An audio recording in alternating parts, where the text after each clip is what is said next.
This is a huge one, of course. The big lesson we learned from COVID was isolation. Isolation, sometimes new mothers just feel like they have to just tough this out. And it's so unfortunate because when we isolate a prisoner, that's considered cruel and unusual punishment. People can actually have psychotic breaks during periods of long isolation. And yet somehow we expect new mothers to just deal with it. Hi, everyone. Welcome back. This is the Science Chick Report, and I'm Dr. Kathleen Kendall-Tackett. Today, I'm going to do a little different format. I'm going to actually do a little triptych of presentations, and it's really kind of all around the area of support. You know, how do we provide good support for mothers? Because I think that's the thing that's subtle. You know, we always say, yeah, mothers need social support, but what is it? And really, one of the ways we can provide support is looking at some of the things that become barriers. So that's going to be the first thing I want to talk about. So again, we're going to do 3 separate little presentations or podcast episodes. And again, the whole topic is around support. And so these are actually from my book, Breastfeeding Doesn't Need to Suck. And I'm hoping you'll find this helpful. And the reason I wanted to actually use the slides today is sometimes it's kind of a lot to take in when you start looking at all the different studies, particularly in some of the other presentations I'm going to be doing today. So I thought it might be helpful to honestly have the slides. So we're going to start off by talking about this first one, which is the 5 I's of new motherhood. Now, this isn't something you necessarily see when you go look through the literature. You know, I have to say, honestly, this is something that I created after just listening to mothers for years and, you know, listening to kind of what were some of their challenges. And I think, you know, one of the things, you know, as lactation helpers that always puzzles us is why is it that when you've got somebody kind of on the right road, things seem to be working well, they suddenly stop, you know, and that can be really difficult, you know, for both mother and provider. You know, it's like this time that they feel like they have to stop. And it's kind of like I started thinking about what are the internal processes? What are mothers thinking? And why is that driving their behavior? Now, it was kind of interesting. Again, like I drew from a lot of literature in strange places. You know, I found some stuff looking at literature talking about patients in the ICU. You know, and it's kind of common to get ICU psychosis, you know, because you're sitting there and you just don't have any sort of markers. We learned a lot during COVID, you know, so we started seeing like what happens when people are separated from other people for long periods of time. You know, so these are lessons, unfortunately, that we're still learning. But the 5 I's in New Motherhood kind of tries to distill that. Now, what's also kind of interesting and, in my opinion, somewhat tragic, is that the formula companies seem well aware of these. Not necessarily this little hubris. This is something that I made up, but it's more that they aim toward these same thoughts. And so again, like I said, you know, it's not necessarily that these words have to start with I. I just noticed that a lot of them did. Okay, so I thought we could go through these. And I think, honestly, the best way to actually help moms through this stage is to just talk about these openly. Because I can pretty much guarantee you, mothers are going to be thinking some of these things, and they're going to think, oh my God, I'm a terrible mother. What am I doing thinking about this? I should be just nothing but grateful. You know, when people will come along and say, be sure to enjoy every minute. And, you know, mothers are thinking, wow, enjoy every minute. Are you kidding? I think this is, you know, horrible right now. This is really hard. You know, so we do want to make it so it is at least realistic. You know, and I think if our mothers are armed with that, and it's kind of like, okay, no, these don't mean anything except for the fact that you're in a situation that most people find highly stressful, you know, and we certainly learned that lesson during COVID. Okay, so I want to kind of run through this. And again, like I said, I think honestly, the best way to deal with these, especially if you have any kind of, you know, postnatal group people that get together, talk about these openly. Because it is hard, and especially when you have a lot of time by yourself, you can just sit there and just dwell on these things, you know, and they just make you crazy. Okay, so let's go forward. Okay, so first of all, I want to start off with a quote from Amy Brown, and she always has something kind of interesting to say. She's a psychologist based in Wales, and she's actually studied a lot of these same topics that we're going to talk about. But she said this, she said, mothering is the most powerful of all biological capacities and among the most disempowering of social experiences.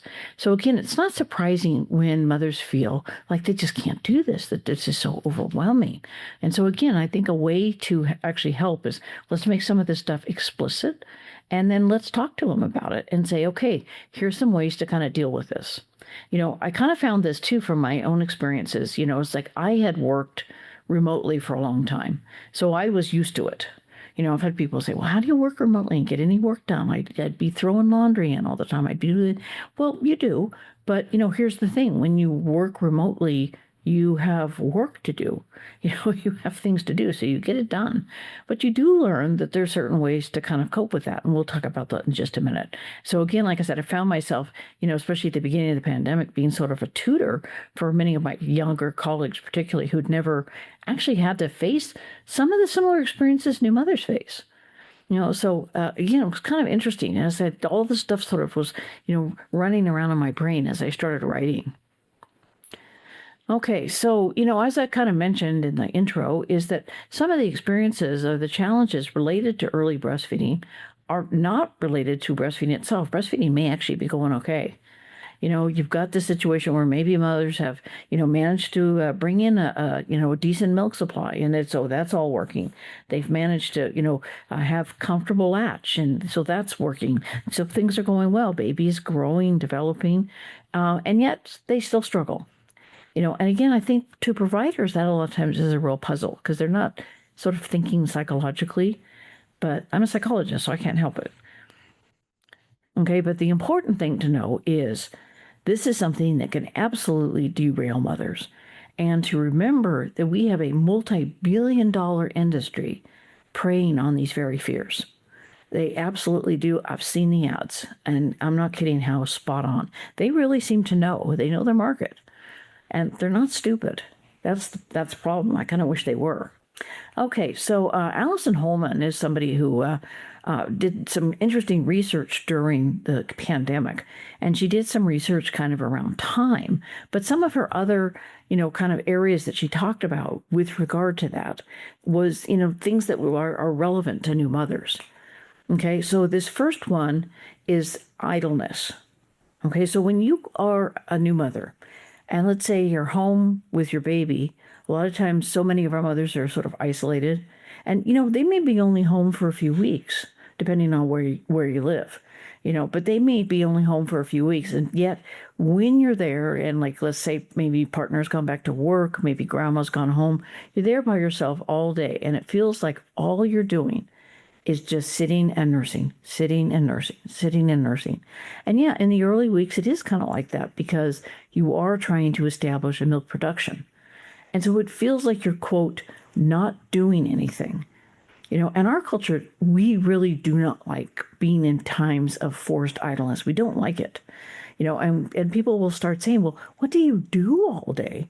That you may even get that from your, somebody may even get that from their partner. That wouldn't be a nice thing to say, by the way. But, this idea that, you should be accomplishing things, and we don't look at this in terms of a longer term perspective, which is saying, you know what, there's going to be plenty of times in your life when you are free to run around and carry on a crazy schedule. But this one time, somehow you can't give yourself permission to just be there and be in the moment. But that does prey on a lot of women's minds. It really does, especially if you've stepped out of a job, even temporarily, that is something there was a lot of activity going on. There was always something interesting to see and to do. And then suddenly you're not, and you don't feel physically very good. Your body is not something you recognize. And you're just sitting there and you're thinking, I am not, quote, doing anything. Okay, so again, this is the idea of the days filled with sitting and feeding the baby. And in the meantime, there's this swirl of life around you. I remember one time I saw a short segment from Sex and the City. and one of the characters had had a baby, and one of the other characters comes over and goes, well, I was out to lunch at such and such, and I went shopping at such and such. I mean, first of all, most normal people wouldn't be able to afford any of those things. But it made it sound like the character with the baby was missing everything, and you do feel kind of like that. Like your life is going on and you're missing everything. And it's very, very hard to keep that in perspective because, one of the things that we know about happens kind of in the new mother period is you kind of have a little bit of a shift in your brain for using more of your right brain. Now, again, you're using your whole brain all the time. But what happens when you've got your, kind of become a little more right brain dominant is that you lose sense of time. That's the time, like when, creativity researchers will talk about when you get into flow, and you've probably had experiences like that where you're doing something and you just get lost in it and you look up in 3 hours it passed. Okay. So that's that kind of, again, that timelessness. But when you start thinking about, like time and your idleness during this early postpartum period, it's hard to really kind of keep in mind that this is a small segment of my life. This is even a small segment of my year, and so again, it feels like it's going to be forever, so again, it's this idea. Now, you might say, well, why do you become more right-brained, kind of in the postpartum period? And again, neuroscientists kind of would say, oh, God, please don't talk about it like that. Because again, brain sciences had kind of moved on quite a bit from those fairly simple models. However, it is still kind of a useful heuristic and a way to explain why it is that we do certain things and how we perceive things. So anyway, what we're going to kind of look at is, when you are kind of more right brain focused, one of the things that becomes an ability is you become much more attuned to social cues. Okay. And again, don't you think that's going to be a valuable skill when you are having to get to know a baby, and you want to actually, take care of this baby and know this baby, and a way for you to do that is to become more attuned to their social cues. Okay, so again, you're kind of in that thing, but one of the things that happens, unfortunately, is you do lose that track of time and the perspective on time. I'm going to talk about that more in a minute.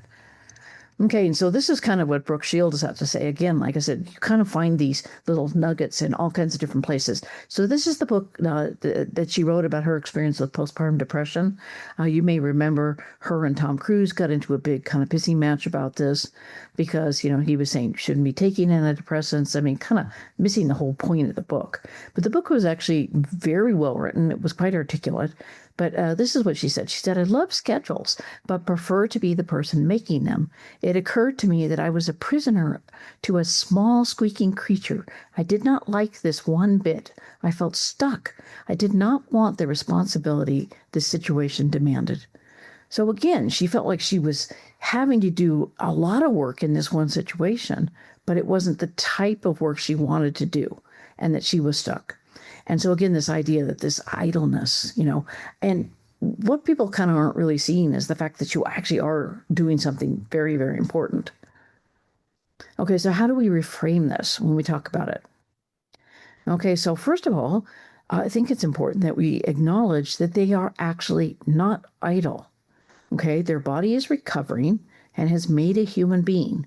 And all those interactions with the baby, all that skin-to-skin contact, all that nursing is helping to lay down neural pathways that baby will have for the rest of their life. Now, that is incredibly important. On the surface, it doesn't look like you're doing much. It's the proverbial duck on the pond. The duck is like gliding around and everything looks really chill, but underneath the water, they're doing this. Okay, so there is actually a lot going on here. And in our body's wisdom, it knew that you would need to, take some time to rest, because you just made a human being. That's an incredible thing. I mean, because it's commonplace, we don't recognize, I think, the miracle of it, and it is an incredible thing. But the fact is, you need to rest. So you're not being lazy, you're resting. You're recovering. It's smart. If you were a professional athlete and you got injured, they would have you rest. Now, some play through, but they really live to regret it.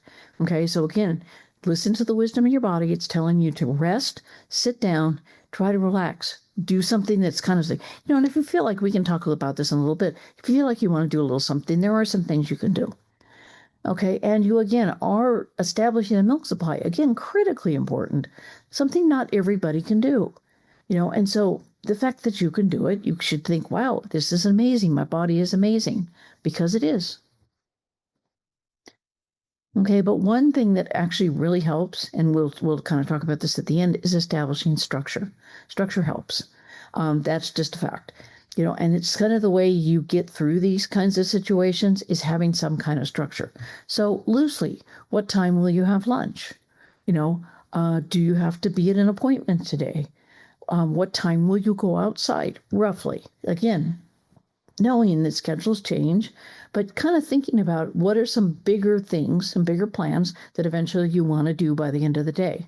And, they're going to seem pretty simple, but you'll get the hang of it, and you will, but you have to kind of go back gradually. Okay, this is a huge one, of course, and this is the big lesson we learned from COVID was isolation. Okay, so again, isolation, sometimes, new mothers just feel like they have to just tough this out. And it's so unfortunate, because when we isolate a prisoner, that's considered cruel and unusual punishment. Okay, people can actually have psychotic breaks during periods of long isolation. And yet somehow we expect new mothers to just deal with it. And I remember reading this one thing, it was talking about, it was a social history of housewives in America. And it kind of went through all this thing of the revolutionary period, and where, housewives were considered extremely important. They were raising the next generation to be in this new democracy, and it was a valued position, and kind of how that changed over time to the point where it was not as valued. But, especially in that post-war boom, you saw a lot of people out in the suburbs. The family had one car, so there wasn't really any place to walk to, or not easily. And you're kind of in this house, and they said that women sometimes would be just so desperate to hear an adult voice. They'd listen to the radio all day because they just needed to hear that sound. And again, that's really difficult. And, instead of encouraging mothers to just tough it out, we got to help them think through, okay, what kinds of things would help you? Now, granted, sometimes being alone is a good thing, but these long stretches of time, I think, are really rough on people. Okay, so again, this is really a modern day cabin fever, and this is something that, people a century ago knew something about, because, like, for example, you had people who lived out in the frontiers, and oftentimes, a mom would be there with her kids, and the husband would be gone sometimes for weeks, going off and doing trapping, or they were, going off and, taking cattle to market, something like that. And they'd be gone. And the mothers, had no interaction with adults, and they would crack up. I mean, this is a real thing. My grandma on my dad's side was actually raised on the Kansas, frontier in a sod house. So, believe me, I do know something about this. And, when their family completely broke apart, due to this. So it's kind of like, yeah, it's a serious thing. And so we shouldn't minimize it at all. Okay. And the fact is, we really do need to interact with other grownups, even if it's just a passing interaction. I remember one time, there was a mom I was working with as a lovely cheerleader leader, and it was when I was in New England, and it was a very, snowy winter that winter. And I had a mom kind of upper Maine, where they really got dumped on with snow. And she was sitting there with a baby and a toddler, and she was slowly losing her mind. She really was. And she would call me, and she'd just be so desperate. And I would say, like, please just put the babies in their snowsuit and just go through the drive-through at McDonald's. Just do something. You've got to get out of that house. And it really is something, and of course I tell that story to nutritionists, and they're all like, oh, McDonald's, you told her to go there, Okay, later I could tell her to go pick a carrot from the garden. But, the fact is, we were trying to kind of accomplish something. And, sometimes it can be as simple as that. Because again, she was calling me for a breastfeeding problem, but this other thing kind of came out. And, really, I recognize she was right on the edge. She really was. Okay, the other way you can be isolated is like you go through this big experience, you have a new baby, and most of your friends haven't. you're the only one with a baby in your friend group. Suddenly you're very different from them. You've had this gigantic experience. They haven't. They don't understand. And they kind of get quickly bored with you talking about your baby. So that can be another way to be isolated. You find this a lot actually with soldiers who've kind of come back from combat. This is, kind of a parallel situation. They come back from combat, and a lot of times they find that their experiences were so challenging and difficult, and then they come back into everyday life and they don't fit anymore. They're different people now.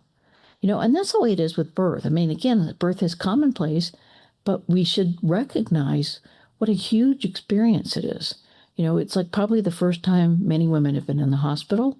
It's kind of probably the first time you've kind of walked on that knife edge between life and death. Because let's face it, there are times when it can be treacherous. Yes, most women survive, but you are very aware of that, and you're kind of walking on that knife edge. And so, you are different when you come through that. And let's say you've had a dramatic birth, that's even more. And people kind of don't understand it. So you can be very isolated even if you have a group of friends. So the trick is then to how to get maybe some more friends who have these other things in common with you. But unfortunately, that takes time. Okay, and again, it's often hard to fit back into your old life after you've had this major transformative event. Okay, so how do you cope with this? Well, first of all, I think this is just really important. Recognize this is toxic, super toxic. And we want to see what we can do to break this because, I would encourage women, please don't try to tough this out. It's not going to help you. It's not going to help your family. You're going to actually find that this is something that is very, very hard. So what can you do? I remember speaking one time to a public health nurse from Australia, and it was kind of like about the time that the Crocodile Dundee movies were coming out. And so that was what most Americans knew of Australia. And she was talking to me about kind of, sort of this mom who was in the outback. And she said to get to her house, you had to actually cross a river, with your car. And there was not like a bridge or something. And she said, she was just totally cut off. And so this public health nurse's recommendation was, you need to move. And she told her husband, she goes, she needs to move into town. This is too much. And so they did, and she got a lot better. So again, this is serious stuff, and it could really make the difference between whether you're going to get through this experience or not. Okay, and one of the things I think is really important is kind of breaking that hold of being inside every day, because the walls start kind of closing in. So just even if you just walk out to the mailbox, make a point of getting outside every day. If you can be in some nature, that's even better. Put your baby in a sling or in a stroller and, go take a short walk, 5 minutes. But you get that kind of breaking that sense of being all by yourself. Okay, now this takes a little longer, but find a tribe. And again, there's lots of ways you can do that, but you may have to try several different groups, find online communities, find people in your neighborhood. And you know what? You may not get it on the first try. You may not get it on the second try, but keep trying, because honestly, you don't necessarily need a gigantic group of people. If you can just have one or two, that is a good thing. And oftentimes these people become lifelong friends. Okay, but I think something that was kind of interesting, I remember reading this a long time ago in a parenting magazine, and it was well past my young children stage. But I remember it was kind of nice to see because it said, don't feel like you have to be friends with everybody just because they're mothers. Because the fact is, you're different people, and yeah, the mothering is the thing you have in common, but you're also different people. And so it's not necessary that you have to necessarily befriend every single person. And so it kind of gives you some freedom to pick and choose a little bit and find the people that are a good fit for you. Okay, now this is another one I hear all the time from mothers, and probably you have too, is they just feel so incompetent. And I find this is especially an issue with older moms because oftentimes they have a history of being able to be out and working, and they were in a job and they were good at it, and they got feedback on it, and they just kind of knew how to manage their day. Get up, dressed, jump in your car, head off to your workplace, or take public transit to whatever you're going, but you knew how to do it. And suddenly here you are with this baby you've been given a responsibility for. What are you supposed to do? Oh my gosh. So you just don't feel like you know how to do anything. And it doesn't kind of help because you get people come in and say, no, that's the wrong way to do it. And then somebody else will come along and say, no, you need to do it this way. And those two contradict. That doesn't help. It doesn't help at all. Okay, but you just feel so incompetent. And I've actually talked to several moms who directly said, I went back to work early. I still had maternity leave, but I went back to work early just to get to a place where there was something I could do right, where I knew how to do it. I knew how to do the work. And that's how I got my footing back. And especially in the U.S., our maternity leaves are short enough. I hate to see moms feel like they have to do that. So what we want to do is we want to make sure that, we deal with this incompetence, in a way that kind of addresses it, but also kind of helps mom not feel like they have to cut their maternity leave short so they can go back. Okay, so again, everything is new at this stage. You're not good at any of this. And here's the key word, yet. Okay, but again, more difficult for older moms. Okay, so what can you do? How can we reframe this when we have a conversation with moms? And again, like I said, I could honestly see, having conversations in group settings with moms about this. How do you reframe incompetence? Well, first of all, they're not incompetent. That's the truth. They're learning. That's the difference. And yeah, most people kind of get it. One of the reasons why oftentimes for an adult to learn how to do something like, say, play a musical instrument is they don't have any tolerance for kind of sucking at something. It's kind of like learning to write. And Anne Lamott, who writes a lot of books for writers, and she had a chapter called, Dare to Suck. And it's kind of like, yeah, that's kind of it's sort of a pun, but to be bad at something, give yourself permission to learn. But yeah, that's why a lot of people kind of give up. They try, say, learning to play the violin, something they always wanted to do. And that's difficult at the beginning. You don't sound very good. But if you keep with it, you can learn it. But this is, I think, easier than learning to play the violin as an adult. You can learn. And that's the good thing. This is what I always tell people with writing, too. You may not be a great writer now, but hey, guess what? Good news, you can learn. You can actually fix this. Okay, so again, you're still in that right brain stage. And so you're using a side of your brain you may not use as often, because in most kind of workplace settings where we have to be sort of, what we perceive to be competent, we're using that left side of the brain. The analytical, the step-by-step, the part that writes, that calculates, that's the part of the brain we're using. And that's a good part of our brain. But this right brain side, we may not get that, we may not be very comfortable. Now, it's interesting because a lot of people who talk about creativity or they talk about, creativity in the workplace, they use this sort of right brain framework to talk about how can you nurture this right brain, so it's actually a good thing to have. And it doesn't mean your left brain disappears, but it seems like it's kind of uncomfortable. It's like using a muscle that you haven't used for a while. Brain's not muscle, brain's gel, but you get what I'm saying. It's kind of like you're using part of your body that, you don't normally use, or not as much. And so again, part of that is, kind of rethinking what is actually accomplishing something. We may have to look at it a little bit differently. Okay, now this is the other thing that's really important. All of these things are kind of related to our concept of time. And again, part of the problem with being in that right brain state is you don't have any good markers of time. And that's tough. It's kind of like, has an hour gone by? Has a day gone by? And to your brain, you start thinking, wow, this is going to be like this forever, because you lose that objective thing of time. So remember I told you I went to that conference session on, dealing with people in the ICU. And that's actually one of the problems there in that setting too. Because again, you kind of are sitting there in this weird, surreal kind of, you don't know if it's day or night. You lose that idea, but you lose track of time. Okay, and so one of the things they do to kind of help ground people, anchor people, is put up huge calendars. Say, this is the day of the week, this is what time it is, to just kind of give grounding. And so, what I'm going to suggest to new mothers is because, we're going to kind of aim for that 6-week period. And the reason why is because there's a huge brain shift that happens in the babies at around 6 weeks. And things get a lot easier then. They're still challenging, but you're out of that new immediate newborn period. Okay, so we kind of had said in Breastfeeding Made Simple, 40 days and 40 nights. But I would say, mark out, 40 days on your calendar. Go analog here, get a calendar and put a big red circle around that.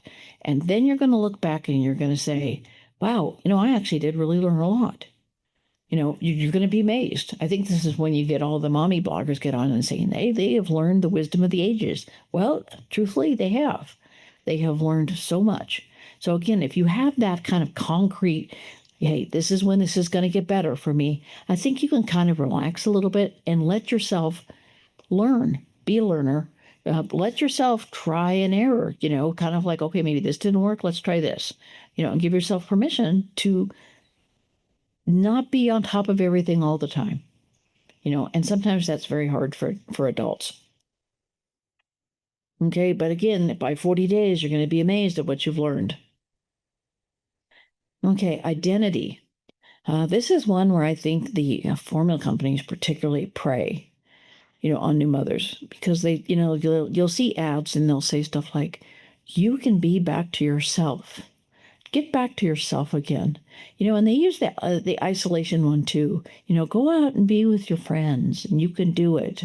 And if you just use our product, but one of the other big things that kind of happens around this is, this idea that, somehow you're doing things kind of wrong, and this identity, like your identity is gone, and so you think, oh my gosh, I'm just not myself anymore. Who am I now? Okay, so they feel like that they've lost their sense of self. And it's partly because the scope of their life for this temporary time point has narrowed. Okay, you're right now kind of in this newborn period. It's extremely intense, which we're going to talk about in a minute. And it's just your focus is narrowed. And so you start feeling like, I'm not myself anymore. And I think one thing you can say realistically is, yeah, you are yourself. Your focus has changed. Okay, and you may find, and this is kind of hard, that when you're right in the middle of this, you may go out to a gathering or something and people say, oh, and what do you do? Oh, I'm home with my baby right now. And people just look very uninterested in what you have to say. And that could be a jolt, honestly. Okay, but doesn't mean what you have to say is uninteresting. It's just kind of uninteresting to someone who sometimes identifies worth by what you do. And again, this whole idea of new motherhood kind of challenges that. I think, in a pretty good way. Okay, so how do you reframe it? Well, first of all, the new mother stage is temporary. And again, like I said, when you're in that right brain state and you can't really think in those terms, that's kind of a good thing to hear. This is not going to be like this forever. In fact, this stage goes relatively quick. When you're right in the middle of it, it seems like it goes on forever. But compared to your life, this is pretty quick. Okay, and the other thing that's important, the old me has not gone away. Buying a product is not going to bring that back.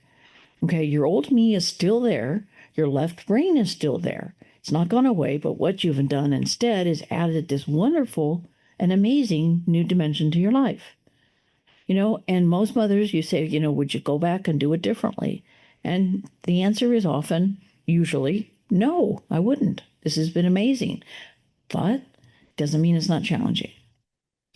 Okay, and again, the fact that they have, remember what they're doing. Let's talk about the miracle of what they're doing. They made a human being, and now they're sustaining that human being with their bodies. That's a miracle, and they get to participate in that. Okay, and the last one is intensity. And again, like I said, I really think that mothers are really unprepared for this. Mothers and partners. This is something that just shocks people at the intensity, and it's like the babies need to be around them all the time. They need them all the time, and the fact is, Sometimes our needs do have to take a back seat to what the baby needs, because you're an adult and the baby is a tiny, helpless, little defenseless being that needs you. But that can be just overwhelming. Okay. And it makes mothers want to run away. And this is another place where the formula companies say, yeah, get out, be with your friends, go out, spend an evening away, go away for the weekend. You can do it. You can, but it's going to be a little hard when you get back. But the fact is, you can actually still work around this, and sometimes just helping to kind of think about, yeah, this is a lot. How can we get some mini breaks in here for you that's still not going to undermine your bigger goal, which is to be able to breastfeed? Okay. And again, this is sometimes, I remember, a lot of older people coming up and saying, oh, be sure and enjoy every minute. And I've heard a lot of other mothers say they've heard the same thing. Enjoy every minute. It goes so fast. Well, they're not feeling like they're enjoying any of it right now because, it's difficult. And they don't like the way they look. They don't like the way that they leak. They don't like the way that they're having challenges. So it's not that I understand what people are trying to say is that infancy is quick. And you don't always recognize that. But, that comment doesn't really honestly help. Okay, so let's reframe intensity. I kind of like what Suzanne Colson had to say about this. She's the midwife from England. And she actually was talking about how the mother's job is to help babies transition from womb to world. Okay, and she said that, when she worked like on the labor wards in the UK. She said, mothers would say, oh, my baby wants to be held all the time, and is that a bad thing? And she'd say, well, just think about it this way. She said, first of all, you should hold your baby as much as you want, which I think is nice advice. But then she also said, remember, your baby is used to being held 24/7. Okay. And so, of course, they're going to want to be held because they're used to that. Okay, but you're going to help them make that transition from being like in utero to out in the world. And so again, I thought that was kind of a nice way of framing it. And she said it kind of helped the mothers when she said that, oh yeah, I hadn't thought of it that way. Because again, people will say, well, if you keep holding that baby, you're going to spoil him. What does that even mean? That's just such an absurd notion. But again, think about that transitioning from womb to world. Okay. And again, the first few weeks are the most intense. People think, oh my God, this life with baby is going to be like this forever. Again, that right brain thing. But no, it's the first few weeks. And again, let's look at 40 days and 40 nights. And so again, remember that it does definitely get easier. There is a substantial brain change that happens at 6 weeks. So it's noticeable. And the other thing is it's okay to take short breaks. Okay, so let's say you feed your baby and you go take a 20-minute, to just lay down. Want to read a chapter of a book. Maybe take a shower. It's okay to do that and still kind of continue to breastfeed. You do need to take those little times to kind of make sure you take care of yourself. But again, that gets a lot of times reframed as, spending hours and hours and hours away from your baby. At the very beginning, that's probably not particularly doable. But if you want to continue breastfeeding, because we do need to establish that supply, but it's okay to, entrust your baby, to, a helper if you've got somebody at home helping you, or put your baby in a car seat and take a quick shower. And kind of like I joked in the book, I said, and many a baby has been nursed while a mom's been sitting on the toilet. I mean, it's just, these are kind of the realities of life with a new baby. But it is okay to take that little bit of time to kind of refresh, restore, and then kind of get back into it. Okay, so how do you cope? I mean, this is one of the things that, again, I told people when we first started, everybody got sent home from work. This is important. Get dressed every day. And, especially for new moms, they might just feel like they're just tagging around in the same, pajamas or shirt that's got spit up on it. And it's like, no, you're going to feel better if you've got some clean clothes on. You just will. And also, too, this is a way you demarcate between day and night. Okay, you wear some clothes for night and some clothes for day. And I said, even if it's just a pair of yoga pants and a t-shirt, make a point of doing that. And I told people when they're working, I said, dress like you would to go to work. I said, just because you can wear your pajamas all day doesn't mean it's necessarily a good idea. It kind of changes how you feel, so this is one thing, I said, it can be something very simple, but put some clean clothes on. Okay. Try to avoid those long periods of silence. I think those are really hard. I think that's one of the reasons why a lot of people listen to TV all the time. One tool, I'm not a huge, proponent of tons of baby gear, but this is one piece that I do think is very nice. These baby slings like this, you can carry the baby around and kind of get up and do some things. So like let's say you want to put some dishes in the dishwasher or you want to do them in the sink, things you can do one-handed. This can be very helpful. You're not going to probably get up and clean the whole house with this, but you can get up and kind of walk around. One thing, if you can swing this, is to get a rolling table. Medical supply companies rent these. They're the ones that they use in the hospital for like meals, sliding it over the bed.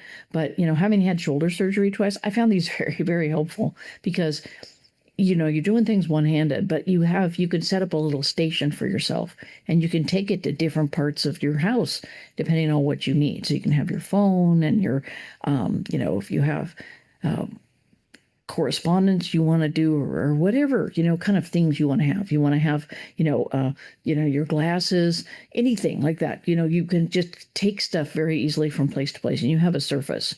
So again, these are very inexpensive to rent and honestly, they can be very helpful when you spend a lot of time one-handed. As I mentioned before, I really recommend kind of a loose schedule. And again, don't try to be rigid about this because babies don't cooperate.